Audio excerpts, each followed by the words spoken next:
Okay. So this is Ave Dukas, and I want to thank Dr. Dukas and all of you for having me here. It's a real privilege and an honor to be able to try to deliver the Gaines Lecture, and thank you for coming in this wintry day. I want to just talk a little bit about disaster ethics.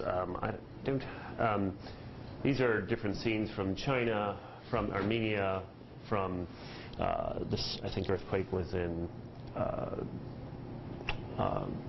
Turkey as well, where all over the world there are disasters.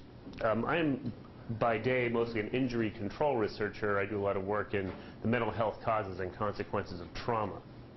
And in addition, though, I've been lucky enough to draft a code of ethics for emergency physicians with my colleague John Moskop for the American College of Emergency Physicians, and I had written the Code of Conduct for Society of Academic Emergency Medicine. So I have a lot of interest and some training in philosophy and ethics.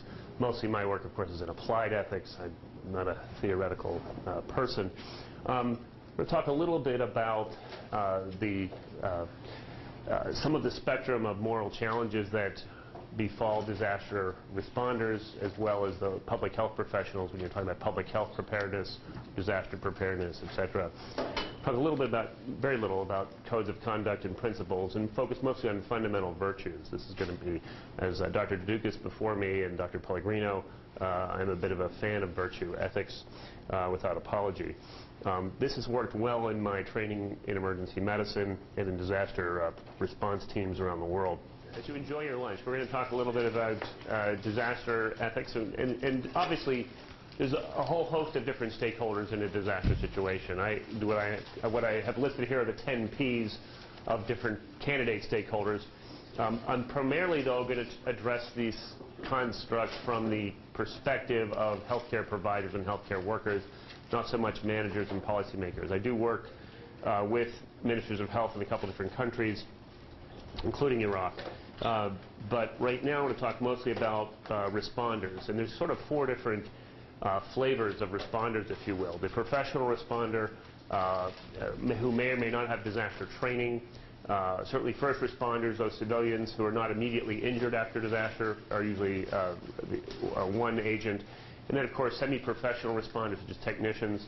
And then volunteers.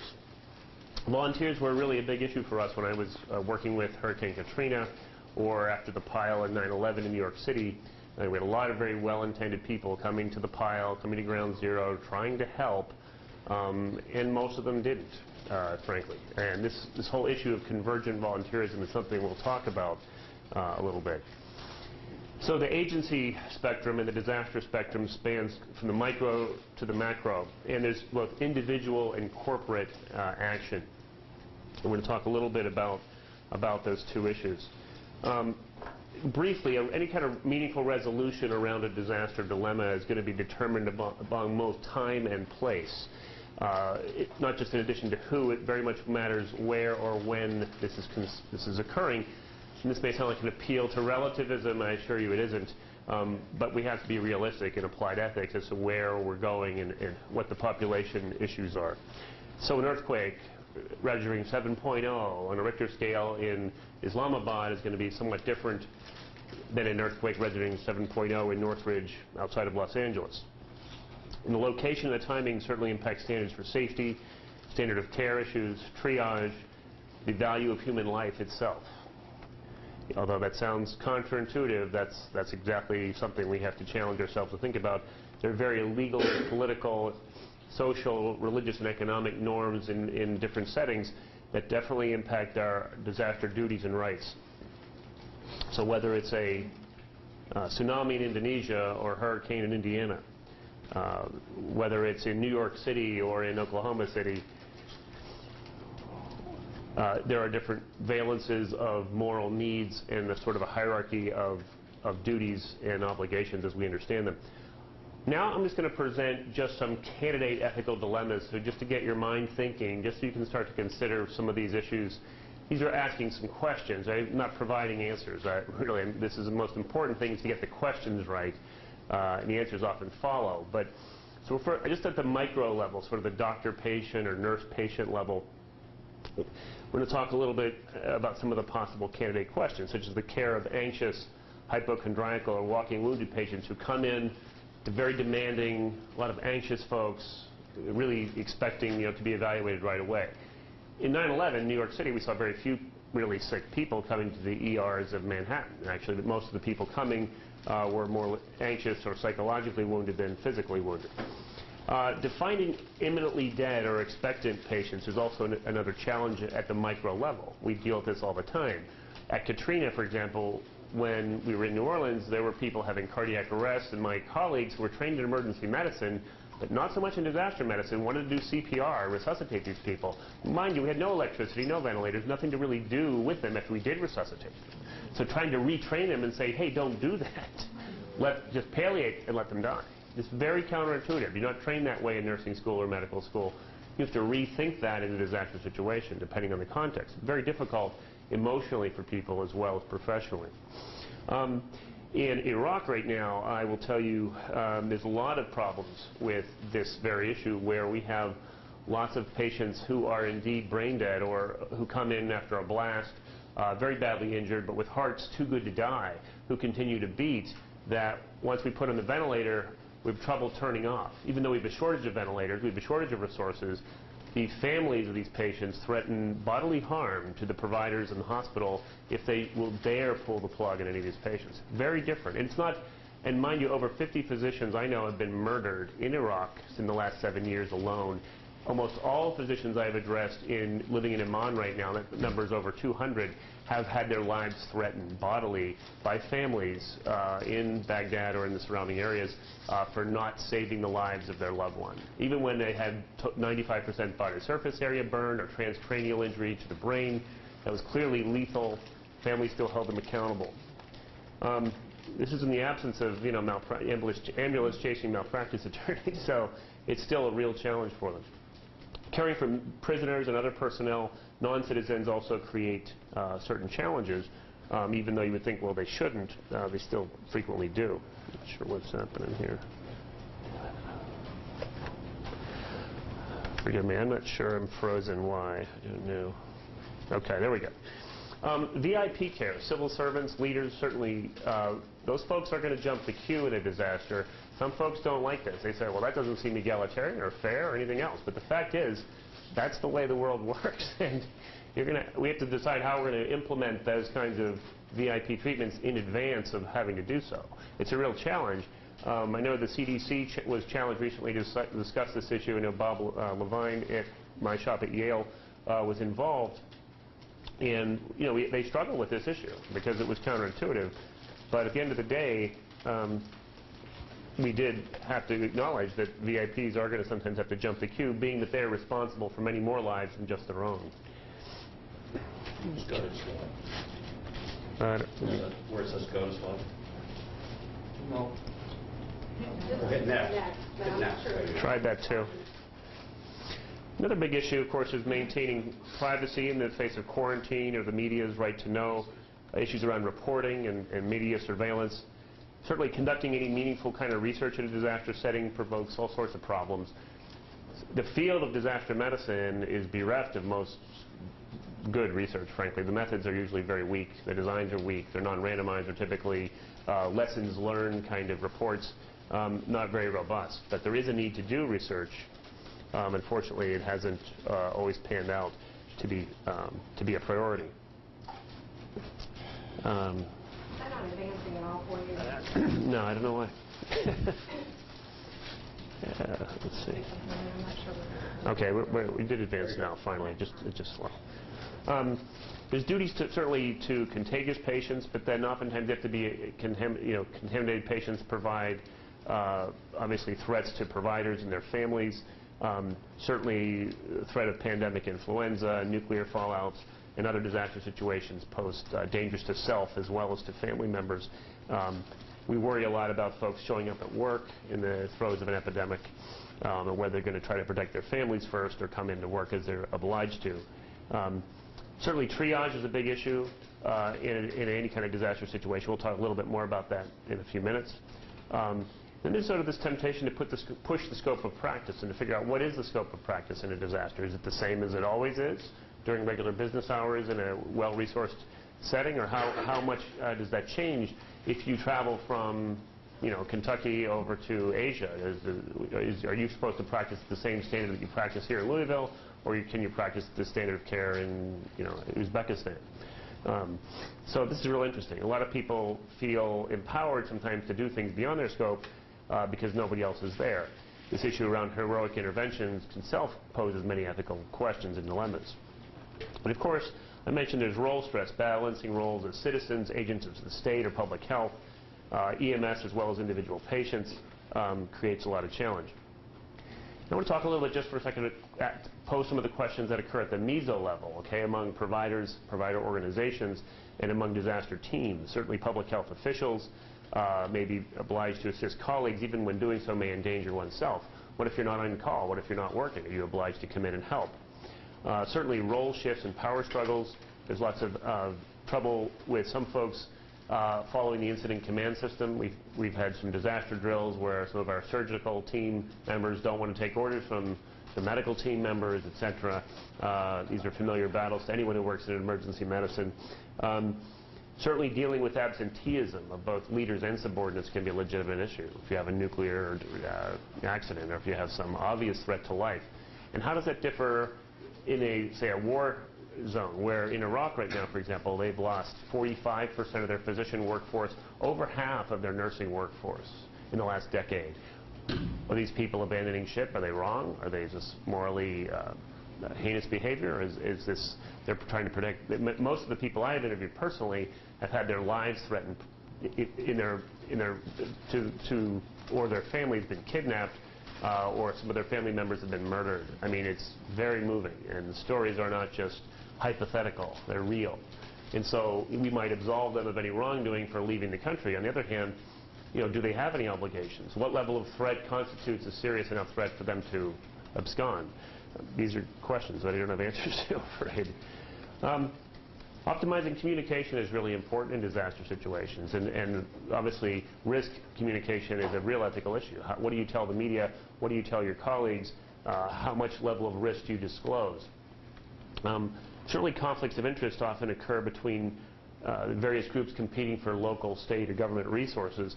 We see a lot of this for the pork barrel funding in the wake of 9/11 and the anthrax attacks. How many people were coming out of the woodwork to say, oh yes, I'm a public health expert, but actually no, I'm a preparedness expert, and going for the gusto, understandably going for the money. But unfortunately, many of those people do not have legitimate expertise. I mentioned before correcting overzealous providers, remediation for those who under-triage or over-triage or use resources inappropriately. Then I mentioned earlier, I'm going to just talk about this for a second. This has to do with the road to hell issue. The people are very well intended who want to help.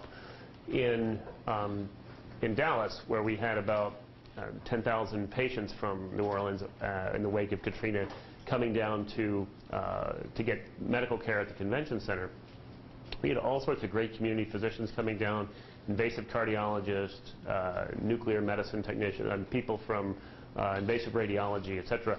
And it was funny when I met them there, I'd say, well, gosh, where are you guys when I need you?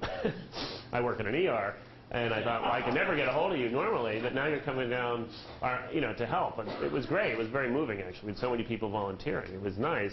And in that setting, it was not a big problem. I mean, we were able to actually use them. Some of them were very gracious, and we had our biochemistry professors come down. I said, well, most of these people don't want to learn the Krebs cycle, but he was very helpful with helping set up computer networks and other sorts of stuff. So it was great. It was very moving, actually. On the other hand, if those same people fly over to Asia, with the hope of doing good, or some disaster in the Sudan or in the Middle East, they're very unlikely to be helpful. And this is not just hypothetical. This happens a lot, where people feel, oh yeah, I'm going to go help, and they become consumers of the very resources that are needed to take care of the indigenous population. They don't have their own food and shelter. They don't understand the concept that you have to be an army of one. You need to have your own tent, your own water, your own food. You can't rely on the locals or anyone else to provide your transportation. Most people don't get that, and they haven't had training. Again, they have the good intentions. They show up and they suck down the resources. So I've often said to folks, don't just do something, stand there. If you really want to help, write a check. Because for some situations, that is the most helpful, to be honest. There are other ways to mobilize our goodwill. A lot of times the volunteers are not certified, they're not adequately trained, and they're not ultimately accountable. We tended to try to require accountability through reports and through other means to make sure that folks that go to the sites, travel across the ocean, etc., are actually drafting the number of people they saw, what the resource issues were, how do you keep records in those situations, making sure there is some accountability. But it becomes a real issue. A lot of folks, of course, land on the beaches of a country in which they don't speak the language, they don't know the culture. See this a lot in the Middle East. This is true. I have just there with a very young woman who looks about 15, who's very nice, but she's at a very tier 1 university, very aggressive, young, smart lady. But she was trying to walk around Iraq without wearing head cover and obeying basic principles. I mean, she was a huge security risk for us. We sequestered her into the hotel, said you're not to leave without further orders. She was livid, but she was jeopardizing the entire mission. So this is unfortunate, but some people just don't understand where they're going, and it's sexist, it's racist, it's all those things you don't like, that none of us like. But you have to deal with the situation at hand and the culture at hand, and try to impose our moral values on these other settings and these other populations is a problem. A lot of disaster work is often volunteer, and a lot of times people take great risks. If the government is going to have, emergency public health powers act, or things that are going to compel people to work, it has to be fair. There has to be fair compensation for the people that are being obligated, and they have to be vaccinated first. They have to get their families protected. There has to be some reasonable, proportional thinking about this ahead of time. It's interesting as a question, are there policies for quarantine and reciprocity in place ahead of time? For most of the international work, there's nothing. For the International Medical Corps and some other NGOs that I've worked with, they do provide insurance and some disability and life insurance. Most of our other policies, as you probably know, are completely suspended. None of our policies for insurance are in force in any kind of conflict area. You are on your own. You're on your own risk. Converse to that is a lot of times I find a lot of my colleagues are hustling down to the latest flood or earthquake to help, and they leave the shop untended. And then the guys left behind, the ladies left behind, they expect to pick up all the slack. So the guys come back, back to Yale, and they're heroes, and there's a big parade, and it's great. But the people that picked up the slack don't get any recognition. I think that's a problem too. They don't. There should be some reciprocity and recognition for those folks who are also helping, who might not be in the limelight. I think we have to look carefully at the circumstances, this is sort of a macro issue as well, under which the hospital and leaders in healthcare and public health especially can compel people to show up for work, understanding that humble job assignments are also important, and without any clear compensation, insurance, or authority or control, there's going to be problems. I want to just go now to the macro level. Okay, we talked about the micro and the meso, and we're going to talk about sort of the system-wide things. Determining duties, being the local, domestic, foreign, or global, and the limits of response is a big issue. Budgets are a big issue. Codes of conduct for organizations change frequently, like the emergency exception in informed consent. It's very similar to what we see in a disaster situation. People don't have the resources frequently to provide voluntary informed consent for all the treatments or things that are being organized. There has to be organizational willingness to respond altruistically. So organizations like the AMA or the American College of Emergency Physicians or the World Medical Association should have in place some sense of organizational willingness of what they're willing to do. It's important to communicate risk, as I mentioned earlier. People, again, I have a colleague I won't mention, who really loves to be in television. And in fact, if I want to get a hold of him, I have to say, this is Dr. Larkin. I need Dr. Smith. His name isn't Dr. Smith. And I can't get a hold of him. So, well, tell him it's Life magazine, Time Life magazine. And he calls me back almost within 5 minutes. It's great. So you have to be aware that sometimes people have, on the narcissist spectrum, right? Some are very profound and some are less narcissistic. But actually, in disaster situations, a little bit of narcissism actually goes a long way. People who are comfortable being in the limelight and in the media do very well, actually, at some level. So there's so what is normally a vice can actually be a virtue in some context. People who are willing to get up in front of the Astrodome and say, okay, this is the way it has to go, who aren't timid, who aren't shy, those people can be very useful, actually. And on the other hand, you want to make sure they're projecting honest information and not trying to scaremonger or use that position to create hysteria or mass panic. Justice is fairness. Certainly minimizing conflicts of interest is important. Obviously, I saw a lot of this problem with private security companies in the Middle East. As you probably heard about Blackwater. There's a major amount of money being made in the Middle East right now with security firms, as you probably know. Maybe you don't know the degree. To get a ride from the Baghdad airport to the Green Zone, for my organization that I was working with, it cost about $4,000. That's cheap. Well, for two people. So in your beat-up Mercedes, 1980 vintage Mercedes with windows about that thick and leaded, reinforced steel roof and doors, very nondescript, very well camouflaged. It's about $4,000. For a fancy Bronco Hummer ride from, say, Blackwater, one of these corporations, it's at least 4 times that amount for a ride. And so there's problems. There obviously are opportunistic people that come out of the woodwork in these post-conflict and disaster situations, and we need to think about some of this in advance. So there's obviously issues around evidence-based preparedness exercises, disaster drills, vaccination, volunteer corps, a host of issues there. Stewardship is a big issue. We're going to talk about that as a virtue in a minute. But a lot of people have been, stockpiling drugs. When are these drugs going to expire? What are we supposed to do with them once they do expire? Can we sell them down to sub-Saharan Africa? What are we doing? Issues around PPE, it's expensive, fancy equipment. Is this worth the investment? What's the likelihood the people in Manhattan need the same PPE as people in Louisville, et cetera? Do we need? There's every city and town and community in the country need the same level. Is the risk the same in all these metropolitan areas? How are we going to distribute resources? Should it be proportional? Should it be, should we put most of our resources in D.C. and New York, Chicago? What about the people in Iowa, et cetera? So there's big issues around resource allocation, as you know. Transparency is a big issue with ethical triage, the activation and maintenance of disaster planning. I mentioned scope of practice transgressions and issues around that, but what are the policies to respond to people who go beyond their scope in, say, a Good Samaritan capacity? Are they accountable, and how accountable should they be? So that's part of the issue. What people, can they be held to a non-disaster standard of care if they're being a nice guy, or to be willing to help? Are there any Good Samaritan protections for them? Then other issues around upholding quarantine, reporting policies, the public health powers legislation I mentioned. I mentioned accountability for preventable health consequences. As I mentioned in Iraq, even when the injuries are lethal, families still hold the doctors accountable, and they're major targets. It's a real challenge. I don't know if we have, what our situation will look like. I imagine people will try to hold our physicians to the same standard of care too. Attempting needed assistance amidst domestic or foreign government disinterest is another issue. Countries don't want our help, they're trying to impose it.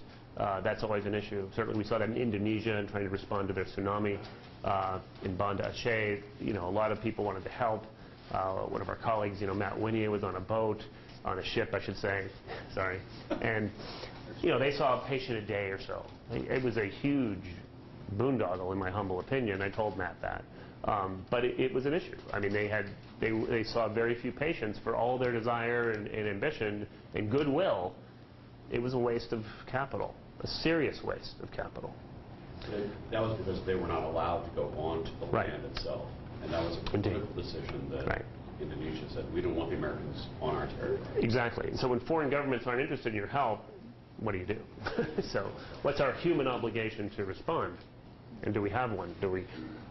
So obviously there's a host of different moral frameworks in which to think about some of these problems, principles, certainly codes of ethics, and I'm going to mention something about virtues that will try to minimize harms, maximize gains in a given context.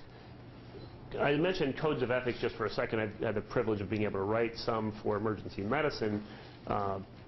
But when we first started writing our code of ethics, we didn't actually foresee 9/11 and foresee some of the disaster situations in which we'd be in. So we've revised it recently to incorporate virtue ethics because we realized where we were initially wasn't going to be sufficient. So the organizational codes may be useful. Some international organizations, such as the ICRC, do have some reasonable ethical guidelines, and those are these. The humanitarian imperative comes first. The aid is given regardless of race, creed, or nationality of the recipients and without adverse distinction of any kind. Priorities are calculated on the basis of need alone. Aid will not be used to further a particular political or religious standpoint. We will endeavor not to act as instruments of government foreign policy and will respect the culture and custom of the host country. We shall attempt to build disaster response on local capacity to make it sustainable. Ways should be found to involve the program beneficiaries in the management of the relief aid, so it's not just a unilateral giving.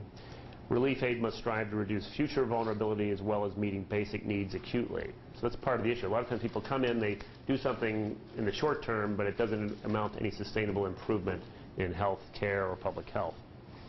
And then we agree to hold ourselves accountable to both those we seek to assist and those from whom we accept resources. In our information, publicity, and advertising, we shall recognize disaster victims as dignified humans and not hopeless objects. So, anyway, those are some principles from the ICRC that are sort of lofty and very nice. They do address some of the apolitical, cultural competence issues around dignified, humane care at the macro and meso level, which is good. However, it doesn't address basic micro-level issues around disaster response for healthcare workers or providers in such issues as, should I respond or not? Should I go to a scene that's near or far? Where's my relationship and obligation to those in need?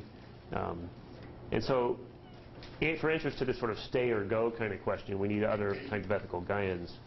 The American College of Emergency Physicians has, as I said, a code of ethics we've updated. We really wrote this in response to the AMA's failure to address the challenge, or where they argued in Principle 8 that physicians have a right to decide sort of whom to serve. We didn't think that was a very robust principle.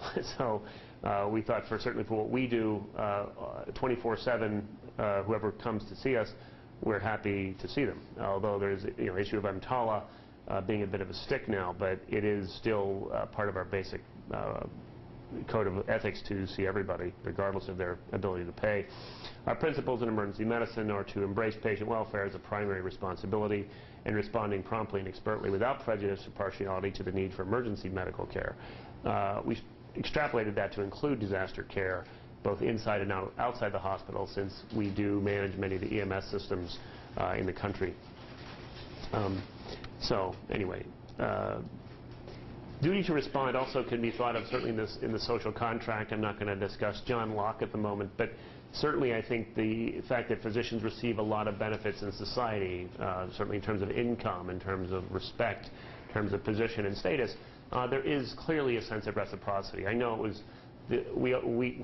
when I was young, we talked a lot about this in medical school, and we felt we had an obligation to give back.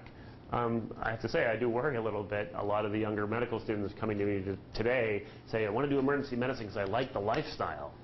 It makes me really nervous, because a lot of us chose the field because we wanted to save lives and wanted to, do heroic, exciting things. Mind you, much of what we do is public health and taking care of drunks and addicts. So that's, but we try to say there, but for the grace of God, go I kind of ideal. We don't judge our folks, and we are happy to see them.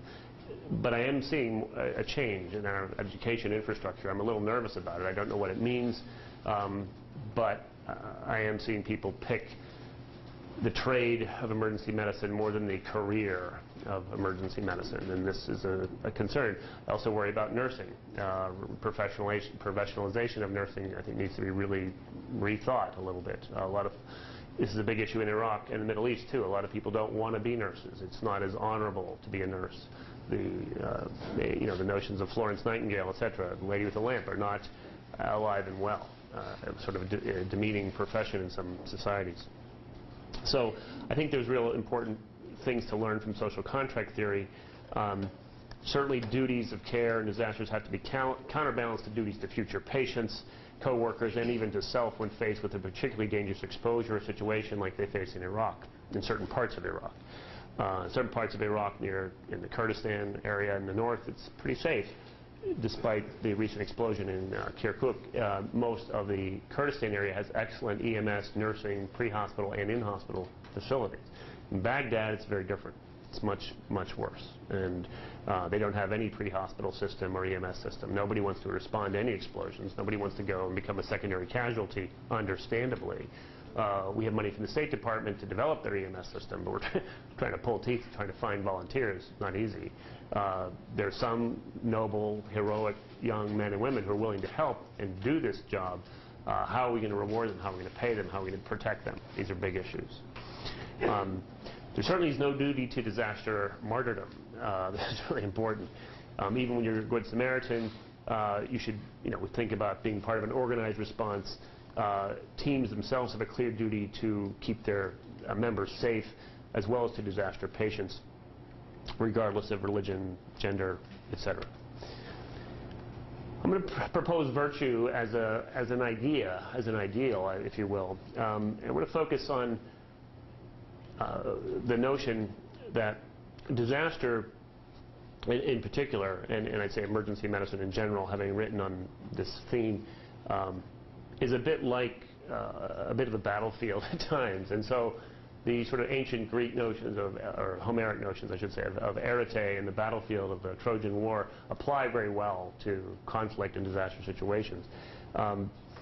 Certainly it is responsive to a call for professionalism and passion that transcends sort of duties and rules and principles. I do worry, as I mentioned, that some of our new physicians seem to be forgetting what a calling is. I'm sorry, some of our old physicians too, I'm sure.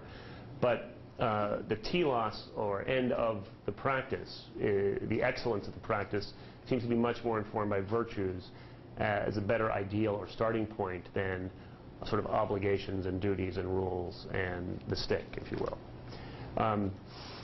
Certainly, rediscovery of virtue in the McIntyre sense may help reconnect us to this lofty concept.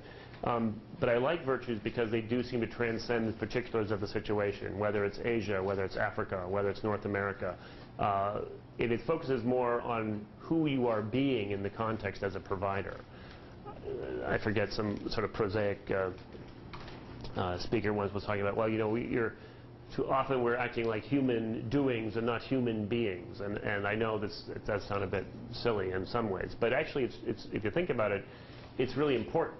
As a professional, who are you being is really where we should be starting. We should be, in my view, figuring out who am I, why am I here? This is a fundamental question. Why? And I ask my students and young residents and grad students about that. When I interview them, I say, well, why are you on the planet, basically, in general? What is it all for? What does it mean to you? What is the purpose of your life? What is the purpose of your work? You've got to connect to this. If you don't have a connection to it, I think you lose your passion. You lose your ability to give and to understand the relationship between success, happiness, and service. These are intimately related in my own life. And I'm projecting my values on others, I suppose, but I find these are the secret as I understand it. So I'm looking for that in my young charges, because I feel those are the people that aren't going to burn out. In the specialties of disaster and emergency medicine, our burnout rates are enormously high. And so we try to pick a priori people with the right stuff, in the Tom Wolfe sense of the word, who are the resilient people, have a sense of humor, agile both physically and mentally, can sort of handle whatever you throw at them. Not everybody's cut out for that. Some people are more sensitive, we're fairly superficial. One of our vices. We don't get really close with our patients because we know we're going to have to say goodbye soon. On the other hand, we try to get very close very fast to be whatever we have to be for that person, sort of all things to all people in a very quick way. That's really hard to do, to build rapport with folks when they first come into an ER, or people you're meeting for the first time in India or Pakistan. You have to try to build rapport in ways that accelerate the whole doctor-patient relationship, for example. Not everybody is cut out for that, and that's okay. So we're going to talk a little bit about the fact that virtues provide sort of a bedrock strategy, at least a basic fundamental approach. It's not really a cookie cutter, it's fairly eclectic. And it accommodates most of the exigencies of the disaster context because it allows such flexibility. I like to say that, certainly the duties and principles describe a lot of the letter of the law. Virtue connotes its spirit, in my opinion. Principles certainly still apply. I'm not dissing principles. I'm not saying they're wrong. They're certainly important. Oftentimes, though, in disasters and emergency situations, there's not a time for a lot of deliberation about weighing, beneficence over justice, over respect for autonomy, et cetera. We really have to, as I say, more fundamentally decide, well, who am I going to be?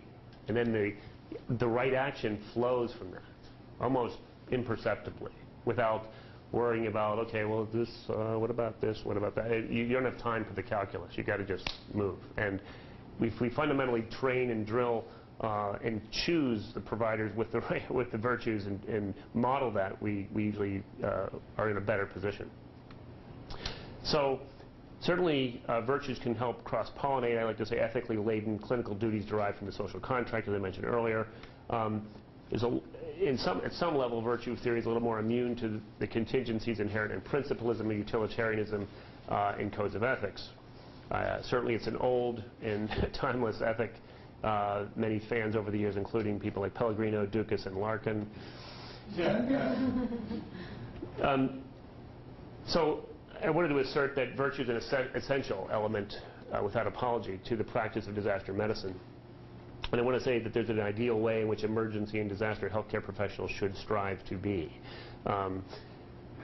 Certainly, healthcare has often been somewhat, steeped in rules and laws. Certainly in this country, sometimes the practice guidelines we subscribe to last 3 years, maybe. Virtue hopefully will last a lifetime. Okay, so I mentioned seeking the right stuff is important in exigencies. Certainly, there's not a lot of time to deliberate. Certainly, a priori policies that amplify virtue and that clarify expectations are warranted.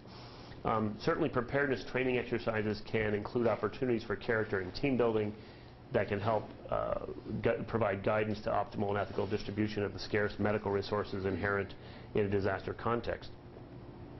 So, in my view, virtue can be thought of as sort of a moral vaccination against some of the ethical pitfalls in emergency medical services provision.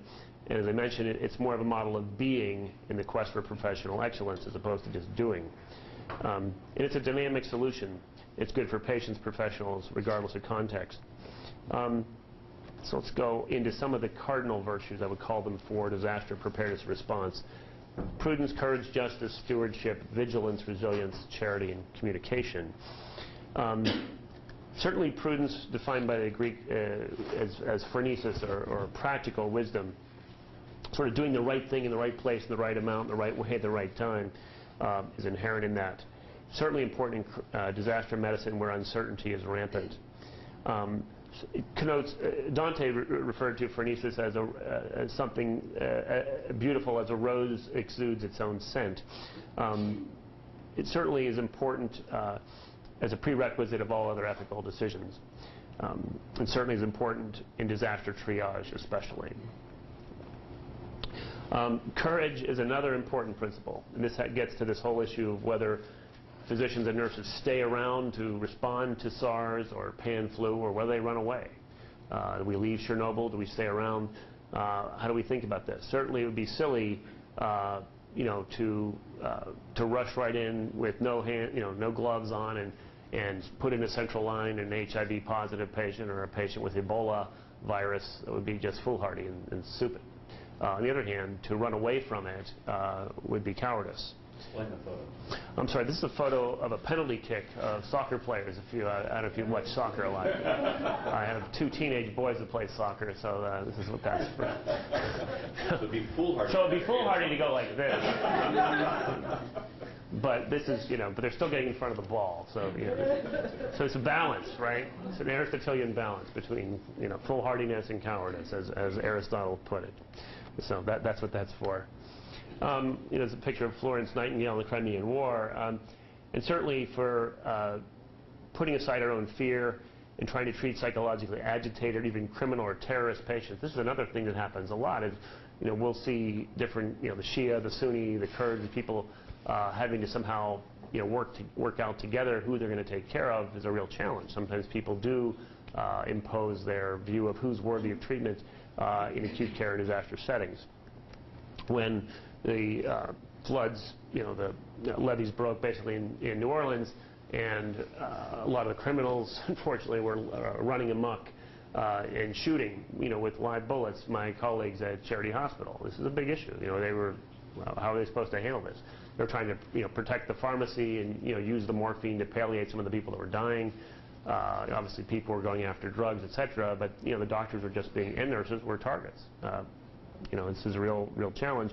And I think, courage is required to be able to stand there and be able to work in that kind of environment. Stewardship is another important virtue. As Adam Smith once wrote, steward is one who manages another's property, finances, or affairs. It certainly is one of the principles of ethics for the American College of Emergency Physicians, because we often are in the position of stewarding resources, beds for the hospital, MRIs and CT scans and certain diagnostic tests, deciding who goes where. Maximizing use of the resources at our disposal is really important in a disaster. And similar to justice, it helps workers shepherd resources, use therapeutic parsimony, and administrate hopefully with temperance and self-control. Also, preparing for disasters, again, requires objectivity, refusal to be swayed by marketing and politics and vendors when it seems like sometimes resources are being squandered and dissipated. Justice, of course, is one of the core principles of Western medical ethics, and certainly helps disaster workers and planners shepherd resources, as we said, and administrate. Justice requires us to be fair, of course, and to keep our selfish passions in check, hopefully to develop mutual trust, especially between disaster team members and those in administrative roles. Volunteers and physicians must resist the public, legislative, or institutional policies that are unfair and unjust, ensuring disaster aid is available to the vulnerable and all those who need it. While a Rawlsian notion of fairness, it is clear that justice has to somehow be understanding that in disaster context, we aren't going to always be able to take care of those who are dying treat those who are dying beyond caring and some of this palliation. And I mentioned the cases in New Orleans where some of my colleagues wanted to do CPR on everybody that was dying were inappropriate. So we have to incorporate population needs as well as the needs of individuals. Triage, obviously, is one of the big side issues around justice, and obviously utilitarianism is still pretty alive and well, despite its dating back to Bentham. We still use this kind of notion to try to treat patients equally according to need to maximize the benefits for the most people.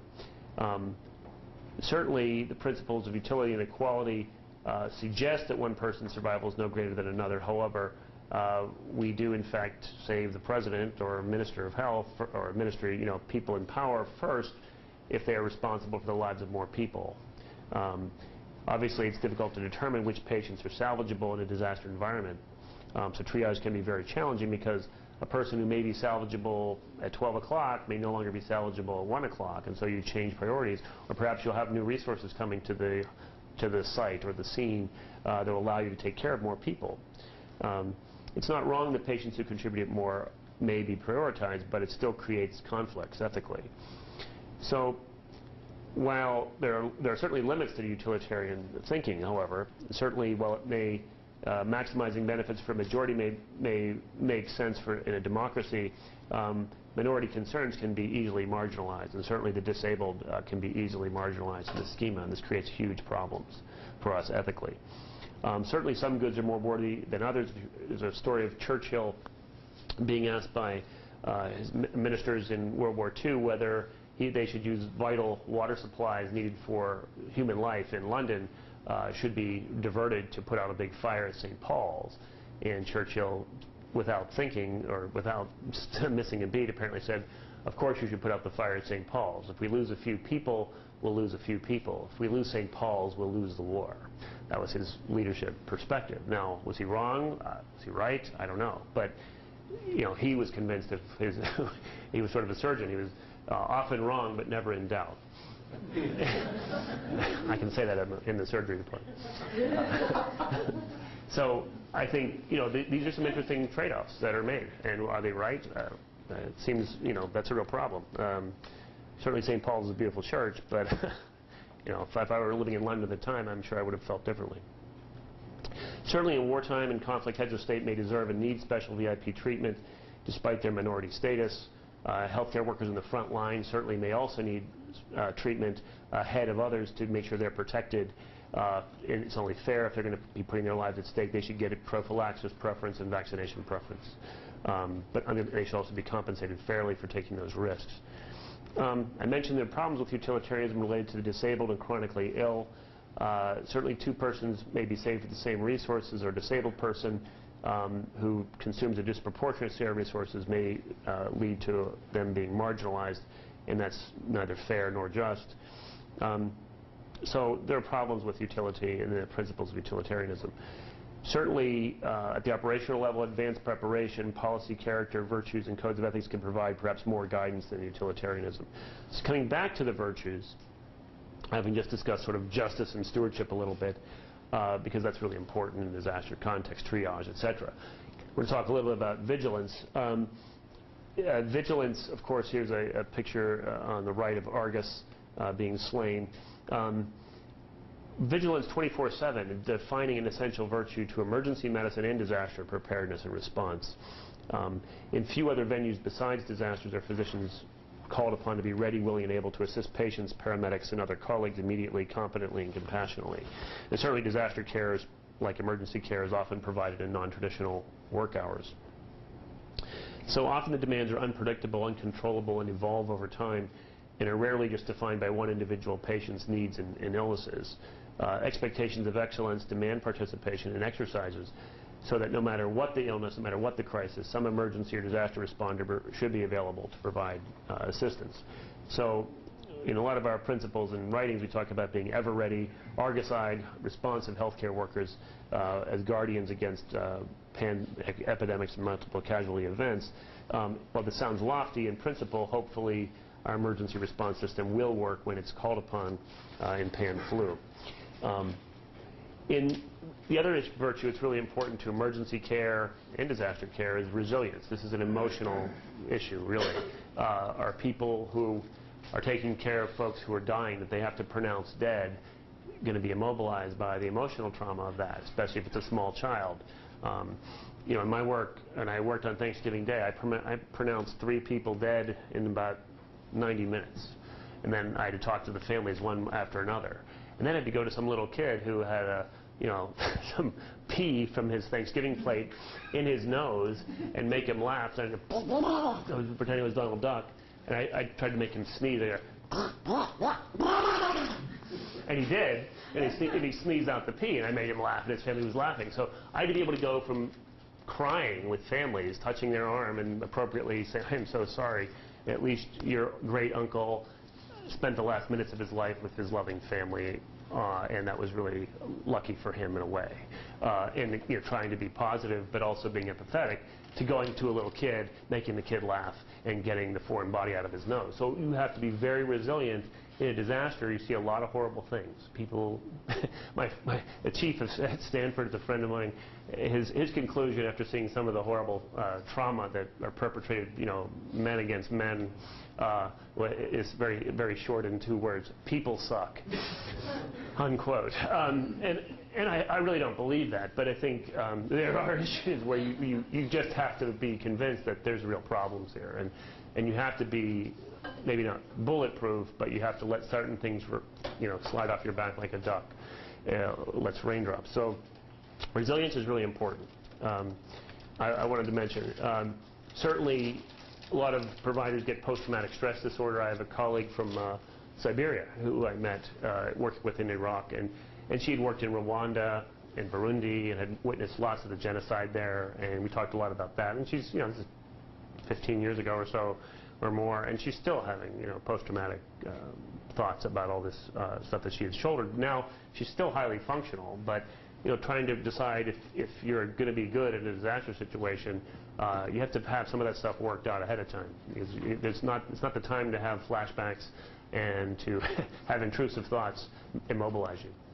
It's not a point against you if you just don't have the constitution or the stomach for it. It's okay. Like I said, you can help in other ways. You can write a check. So there are other things you can do to help. It's important to be resilient, though, because a resilient responder should be sensitive and compassionate, but understands the balance between indifference. And I think that's where we err most of the time, to be honest. When I used to watch the television show ER when it was first out, I don't watch it anymore, but when I first watched it, I used to get so upset when Mark Green would just be so detached from his patients. I thought, we're not that bad. We're not that bad. Are we that bad? And everyone else said, yeah, you're that bad. Because I don't think I'm that bad. But really, I get in my patient's face. It's very draining to work a shift, but I give my all, and I'm really there, and I'm present to the people. And when I see this sort of burnout detachment, I think, wow, it's really a concern, and it is a concern. It should be a concern for nurses, doctors, everybody's in healthcare. If we continue to be detached, or if we are that detached, we're going to really continue to watch the erosion of the professional trust.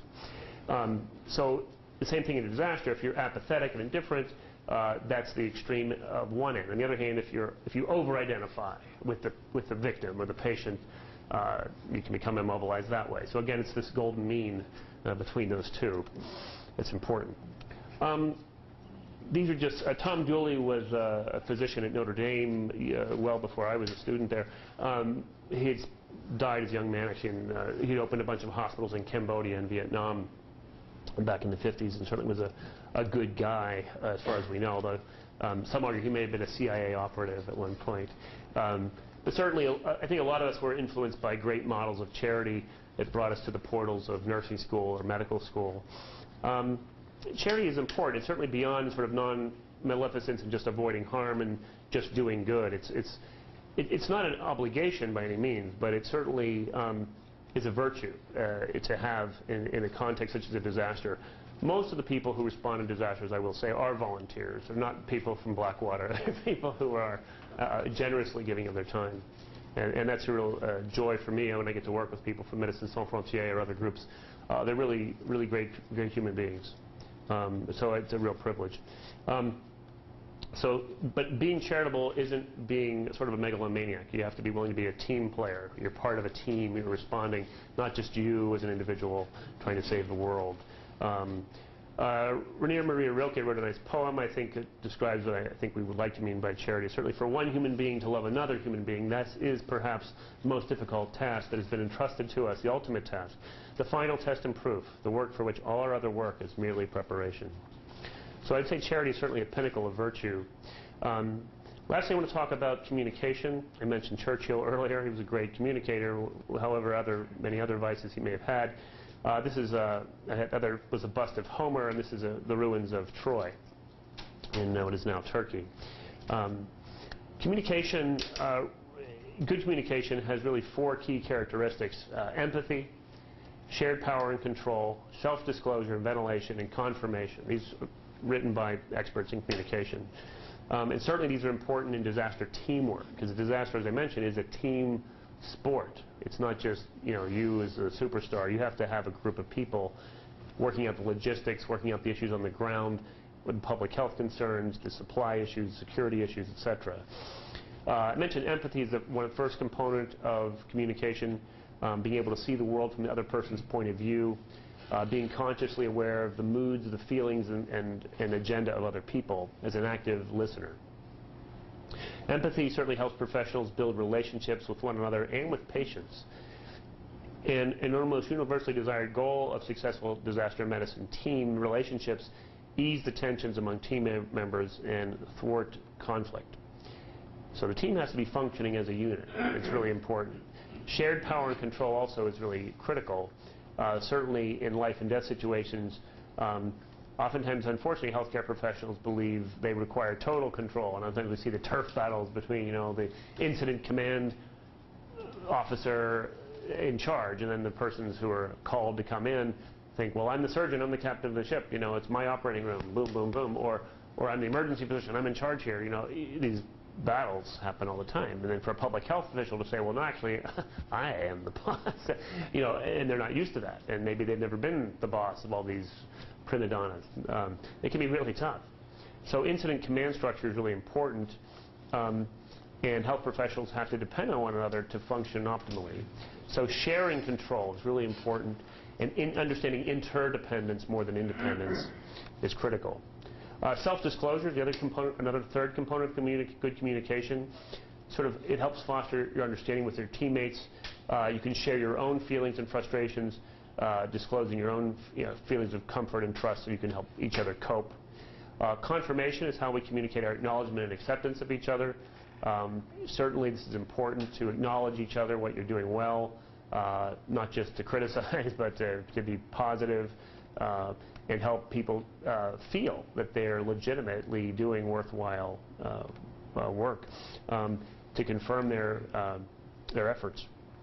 So disaster members should enhance their teamwork in confirmatory communication by engaging in team-building activities before they're required. We find that if we do team activity building, like a lot of our disaster team gets together, we play softball, we enter a league or bowling league, we do stuff together, so we already know each other.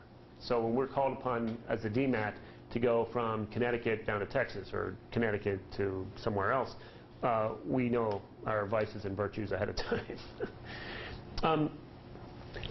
I think having models and mentors of virtue are really important. I mean, despite what we think about Mr. Giuliani politically, when I had to hear him speak a few years ago, he was a great leader in the wake of 9/11, and you can judge him later as you wish, but he really did work hard, and we asked him at this conference, what was your secret? How did you gain the trust of so many people? Which unfortunately for him was quickly lost later, but in New York.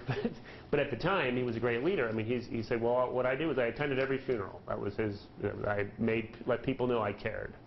And I don't know if he took a lot of caffeine or what, but he managed to keep himself awake, moving, going, and being there for people in a real leadership capacity. That was lacking in New Orleans by any objective measure. It just wasn't there. And that was a problem for that whole parish.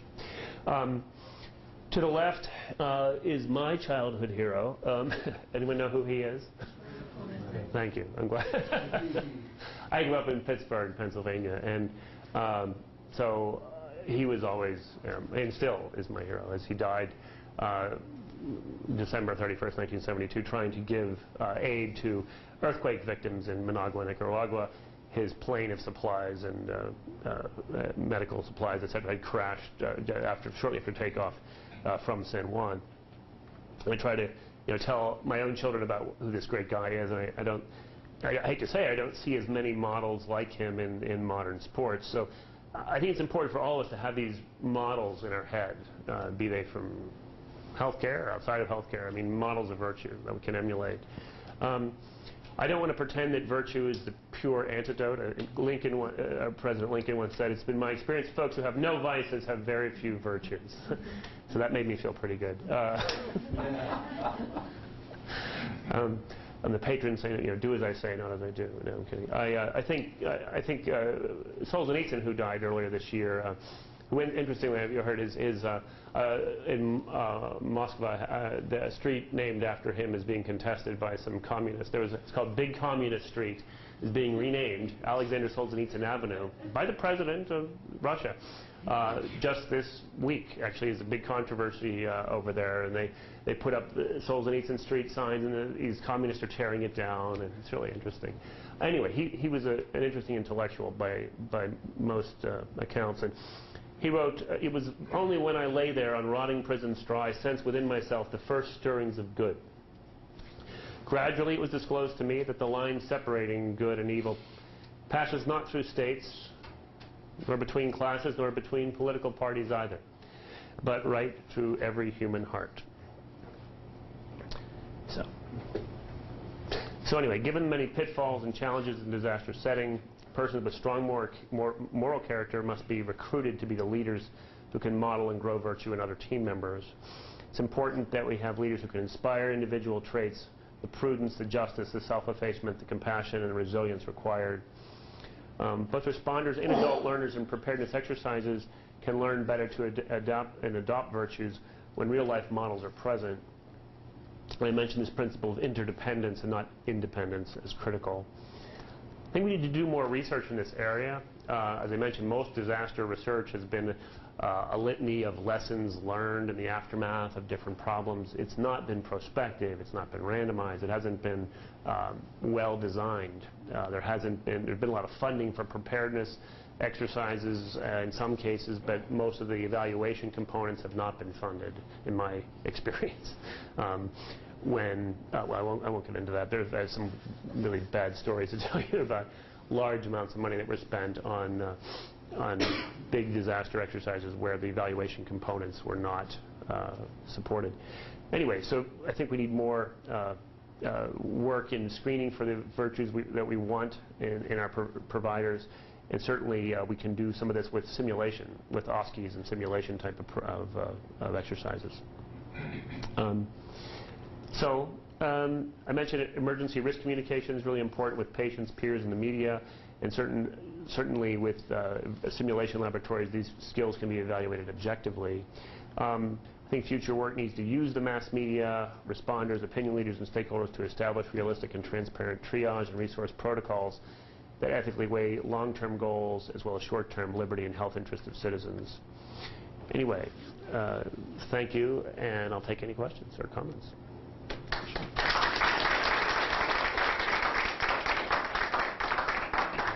Questions, if you could repeat a brief version of the question for the webcast. Oh, sure. Okay. So questions, please. Or comments. Or comments. Please. Are you aware of any programs that are doing larger scale preparation for response to disasters with medical schools and faculty and so on? I mean, it's been a question a little bit in this community with the university, and I think a lot of institutions are trying to figure out, how do you use medical students to promote the ideas of public health and have a ready group of young professionals in their development period think about those issues before they get branded, if you will, with all the technology that I think our professional education pushes in there and substitutes for all the virtues and other things you talk about that have gotten them into medical school? Yeah, so I think the question is, are there any programs in place to handle, well, to sort of fill the need, it seems, in training, and that sort of, at some level, training has sort of overemphasized the technological imperative and not these other public health issues. And I would say there are some programs in place at different schools, but not inherent in this sort of the ACGME core competencies. We have things like communication and professionalism, which I think are great, but I think we really need to have some frank discussions of how we understand professionalism, both as young doctors or more experienced doctors and nurses, how that's going to play out in our roles as citizens, as our roles as parents of children, as our roles of community leaders, in our roles of public health practitioners as well. I would certainly advocate that public health be integral in every medical and nursing student's curriculum. I'm highly biased, but I think that's really important. We do have an Office of Emergency Preparedness at Yale and a program in global health at Yale, so those two kind of work together. And obviously we're self-selecting those people that are already interested in that. Those who aren't interested and want to do super specialty in some particular area that's technologically heavy or laden, we can't do much about that right now, except perhaps change our curricula to at least include a few hours of disaster preparedness. Only recently have we actually been able to get sort of emergency medicine into the curricula and some important discussions of things like family violence, things we see all the time, substance abuse, into sort of the standard medical school curricula in many schools. So it's been a real challenge, even though these are very common issues. I do think there are opportunities to advance that agenda. We now have a simulation lab where all of our medical students at Yale go through that we do simulate mass casualty events and then require them to figure out a little bit on the spot while they're being filmed how they would do stuff and how they can learn about proper triage and prioritization and stuff like that. We've been looking at some cases where actually the patients die as well and seeing how they handle that. Because in most simulations, it was, most of the times the patient keeps living, we keep giving them hints on how to save them. Well, see, his pulse is getting really slow. There's a bottle of atropine over there, looking really lonely, hoping they'll figure out, something. But we're looking at ways to try to incorporate some of the public health issues. Obviously, there is going to be a need to revisit this because I think in terms of technology, our over-reliance is not sustainable in any healthcare budget. 16% of the GDP or whatever, 20% of the GDP. Any other comments, thoughts? Do you think that the virtues that doctors learn in the practice of regular medicine can be pretty directly transferred to the virtues needed for disaster medicine, or the virtues that you need for disaster medicine, do they have to be learned on the spot? And since, at least according to the traditional notion that virtue is a habit you acquire from past practice, I think in the situation, do you have to be in the situation of disaster to develop those virtues? Not necessarily. I think you can, certainly, the virtues are constitutive at some level, but some of them can be taught.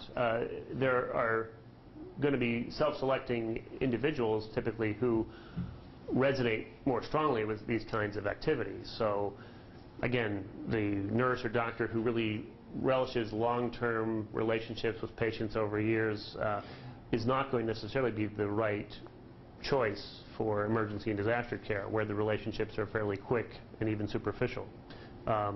It doesn't bother us that we don't get Christmas cards and presents and cookies, although we do sometimes. At least when I work with Hispanic patients, they always bring me food. But I'm saying that that's not so important to someone who's maybe going to choose surgery or emergency medicine or trauma care. So while some virtues can be taught, though, some folks come to the table with already their prior life experience up to this point.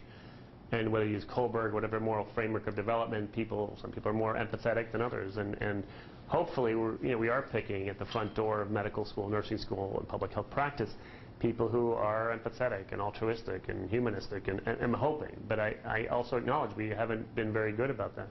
We frequently say, oh, they're smart, they have all A's, they wrote a good essay, which maybe they may or may not actually believe. Right,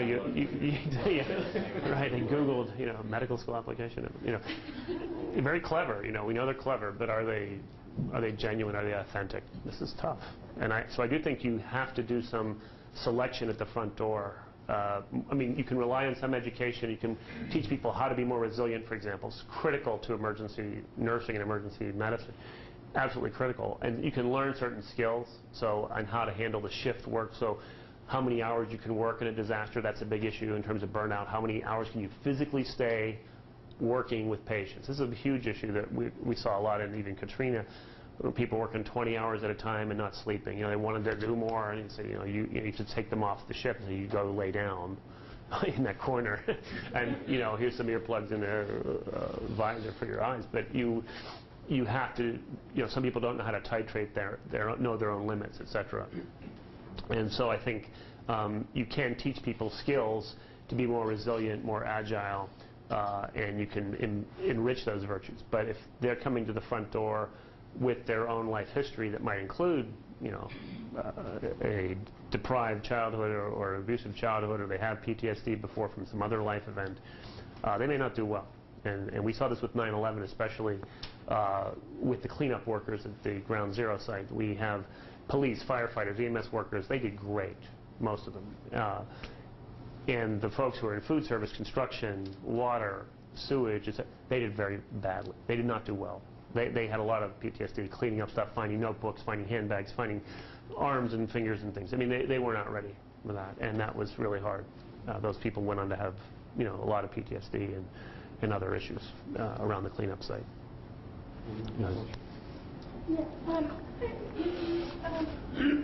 Sort of highlighted the importance of cultural competence and the need to have knowledge of other cultures that you may be entering at a moment's notice, and the need to not apply our own sort of ideas about the world onto other cultures or places that we're entering. So I'm curious what you think needs to happen next, either in terms of research or what do you want to see that would help disaster preparedness folks or emergency medicine folks be more prepared to enter?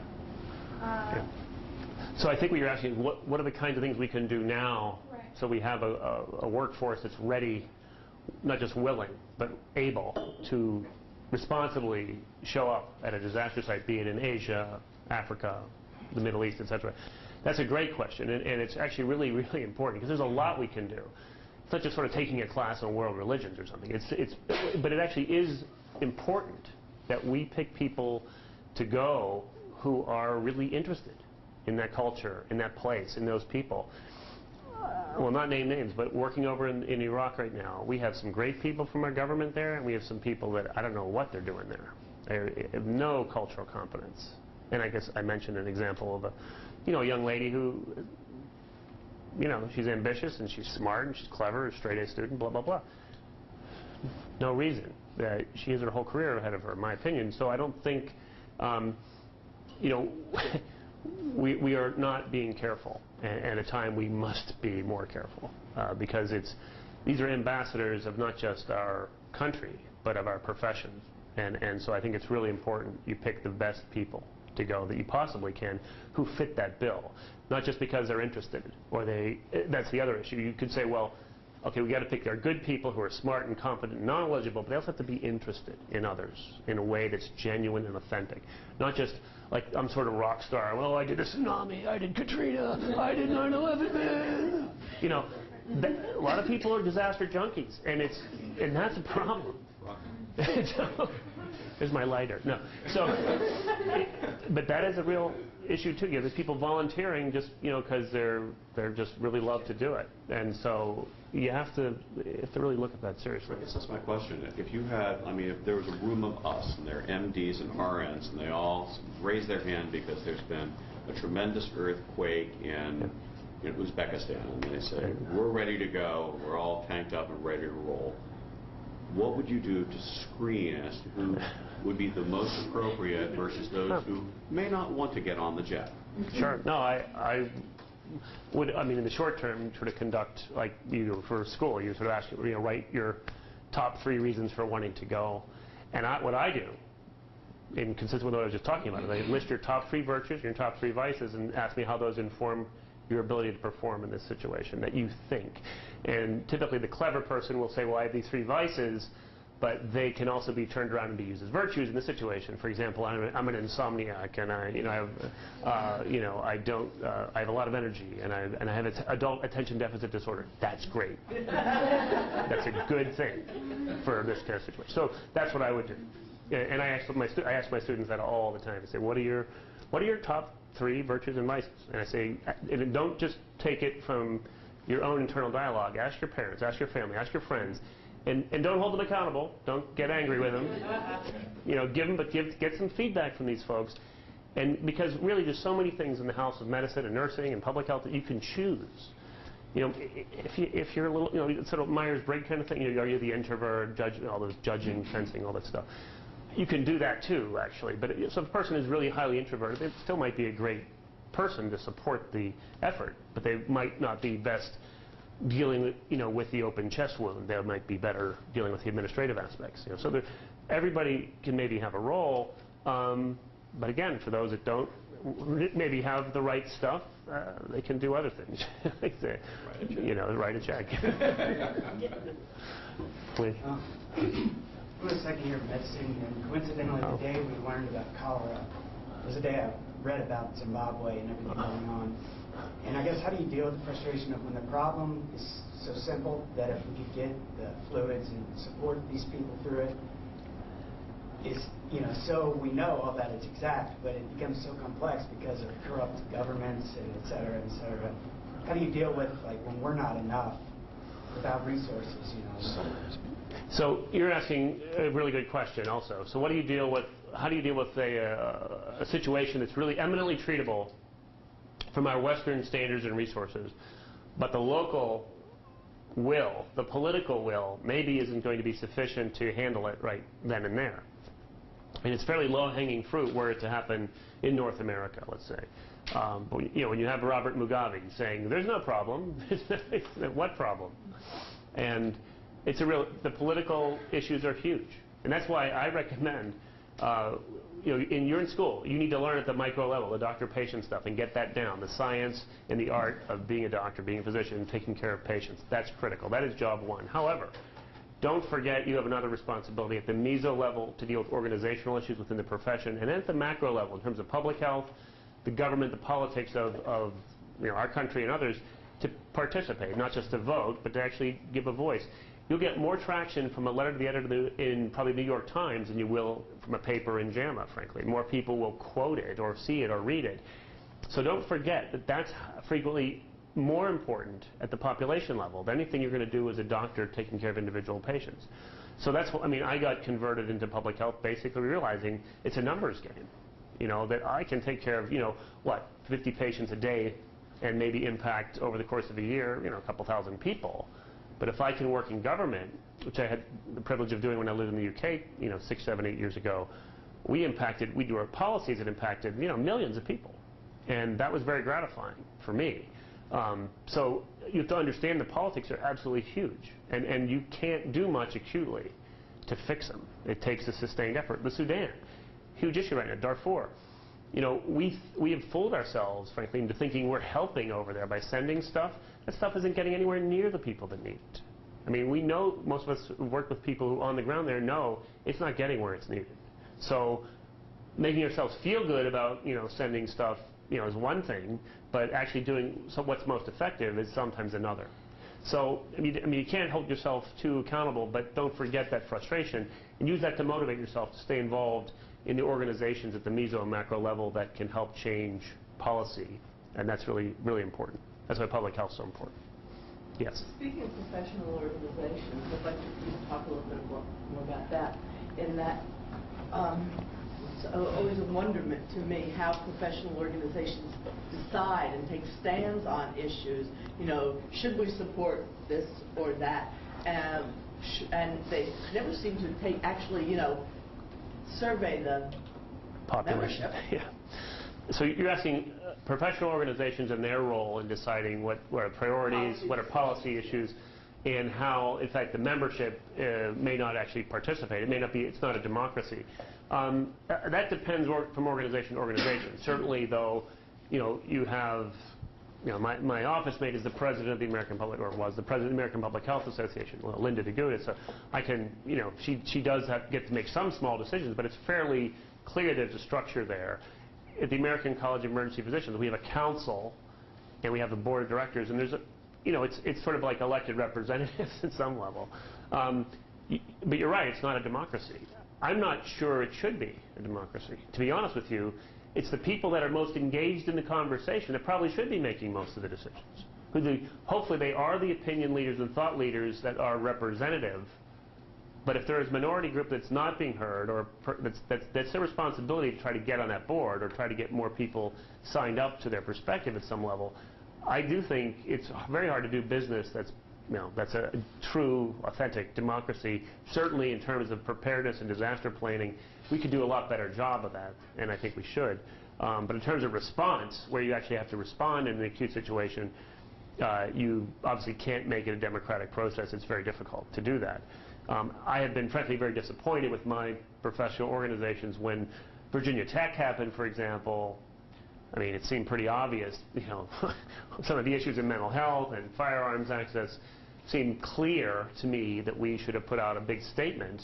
But I had many folks in my organization who didn't want their gun taken away, and it was incredible how stifling that was for me, as someone who, I'm from a state where we all learned how to use a rifle as kids, but I'm very anti-gun, and I thought, this is silly. We know what the vector was here. We understand the problems in mental health, the problems in firearms access. Why can't we make a statement, a public statement? And it's like the organization was too big for itself to actually be able to come together with any kind of coherence, and it's frustrating. So that's why you frequently see these groups splintering into smaller factions, and unfortunately we're such a heterogeneous culture that we have different values and priorities. It is difficult to find like-minded folks. And to follow up to your earlier comment, the contributions to relief efforts in the wake of 9/11 and Katrina were really substantial. Could you comment on how effectively those relief funds were utilized and whether we need more oversight? In a synopsis. So the question, I think, is in the wake of 9/11 or a wake of Katrina, there was lots of resources mobilized, and the question might be, well, how were those effectively and fairly distributed or responsibly used, I think, is an important question. I can't answer that because I don't know exactly. It's a very good question, though. I can say a lot of the money sort of after the anthrax scares and whatnot, in my humble opinion, were very much misallocated. That is, we're spending lots of money preparing for threats that we'll probably never see in our lifetimes. I mean, the numbers of people killed by anthrax pales in proportion, to the number of people dying from cigarettes or motor vehicle crashes or trauma, etc. I mean, there's a host of other, problems we could go through. So in terms of what was just and fair allocation, I would argue no. And a lot of the public preparedness money has not always panned out to be very effective. I mean, there have been a lot of the monies were distributed for tabletop exercises, many millions of dollars. There was no evaluation, no accountability. A lot of the training was not evaluated objectively. I could go on and on. So there's a lot of money that was spent in a pork barrel fashion where people, all the piggies came to market, get the money, and, go do stuff with it.